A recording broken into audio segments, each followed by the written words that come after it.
Hey friends, if you encounter the Microsoft Visual C++ Runtime library error message on your Windows computer, then please watch this video. I will guide you through the resolution. So the first solution is a clean boot. Why? Because third-party software products keep interfering with your system.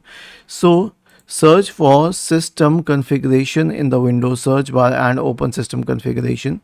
Go to the services tab. Check the box associated with hide all Microsoft services. If any of the service is checked, click on disable all, click on apply and then on OK, and then finally restart the computer. The next solution is to download and install Microsoft Visual C++ redistributable package.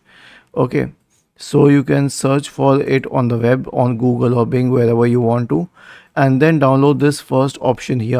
Open it and select the language and click on download, and download this one, the 64-bit version, and then click on download and then finally select open.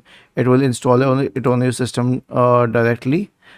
You'll have to run this and then click on install and install it on your system. And once this is done, I suggest you to restart your computer. Right click on the start button, select shutdown or sign out, and then select restart to reboot the system. Was this helpful?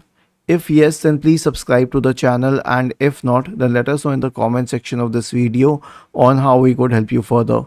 Thank you for watching this video and have a nice day.